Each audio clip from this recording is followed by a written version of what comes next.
un rendez-vous devenu culte pour toute une génération.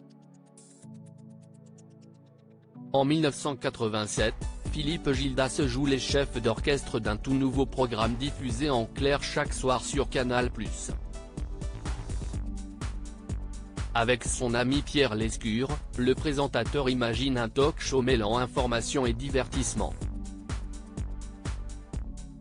Refusé par France 2, ancienne antenne, note de la rédaction, l'émission fait une arrivée fracassante sur la chaîne cryptée grâce à la validation de son patron, Alain de Greef.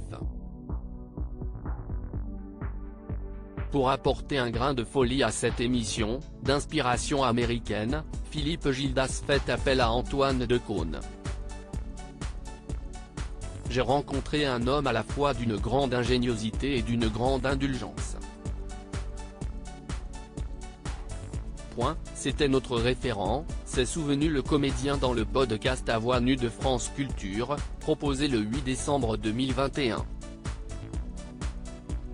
Avant de revenir sur sa mission principale, on était les trublions, je déteste ce mot, chargé de le faire rire, de mettre un peu d'ironie, de distance et d'essayer des choses qui n'avaient pas été faites avant à la télévision. Avec ses sketchs et son personnage de Didier Lambrouille, le père d'Emma Decaune ne tarde pas à s'imposer comme une figure emblématique de ce nouveau concept.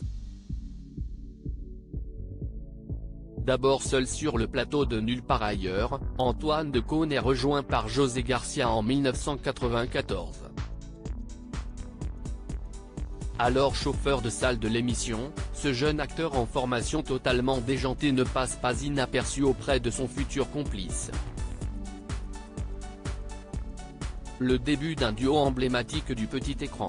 Les deux hommes se mettent alors à écrire des scénettes avec des personnages imaginés lors des réunions de travail. On décidait des axes à la fois pour le monologue d'intro, sur lequel je travaillais avec Albert, Al Good, et je travaillais sur le personnage de fin. A-t-il révélé dans le podcast de France Culture.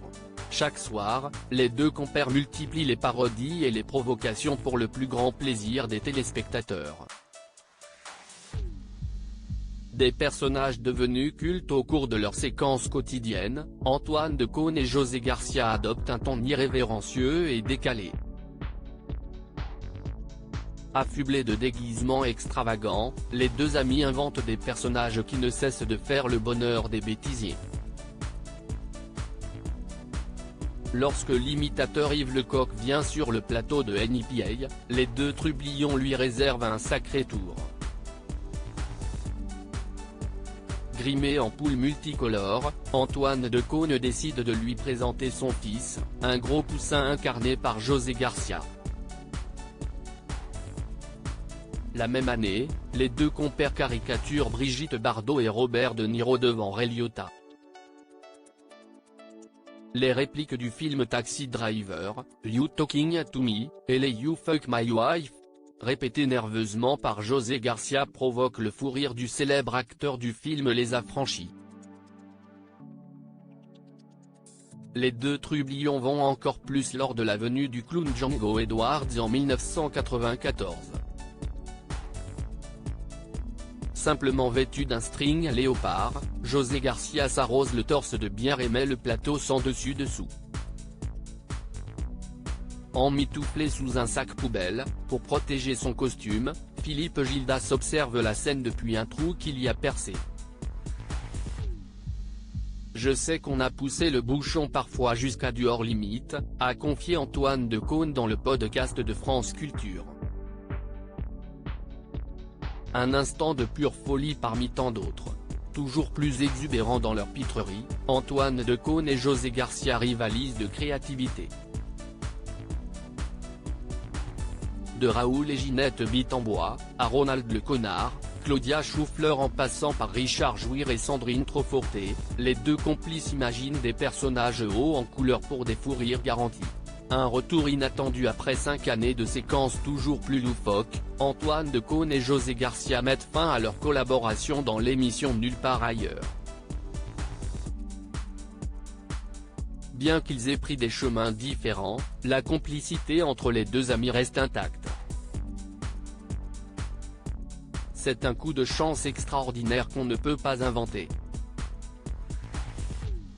À un moment, dès qu'on se met à jouer ensemble, il y a un rythme et une énergie qui se complètent. Il y a quelque chose de très naturel. Et puis, on a toujours cette grosse envie de s'amuser. A confié l'ex-mari d'Isabelle Doval à Gala.fr. Pour l'époux de la journaliste Daphné Roulier, le secret de leur relation est leur folle complémentarité. C'est comme l'air et le feu. 30 ans après leur rencontre, l'alchimie est toujours présente.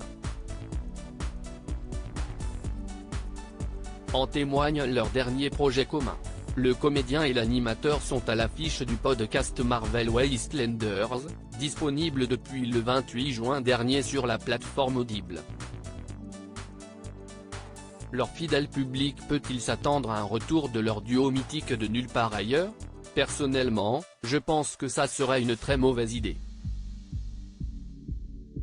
Il ne faut jamais refaire ce qu'on a déjà fait, a notamment indiqué l'ex-présentateur du Grand Journal sur Canal+. Un état d'esprit partagé par son ancien comparse. Si on vient nous chercher pour faire du réchauffé ou du revival, ce n'est pas vraiment quelque chose qui nous plaît, a admis José Garcia. Cependant, les deux amis ne sont pas contre l'idée de reformer leur couple. Ce sera avec un très grand plaisir mais dans des conditions contemporaines, a assuré le comédien de 57 ans. De son côté, Antoine Decaune assure qu'il y a bel et bien un projet. Mais je ne peux pas en parler, s'est-il contenté de révéler à nos confrères de Télé 7 jours. Des déclarations énigmatiques qui ne peuvent que mettre l'eau à la bouche du public français, toujours très nostalgique de ce duo humoristique qui a porté le fameux esprit Canal. Crédit photo, capture d'écran Canal+.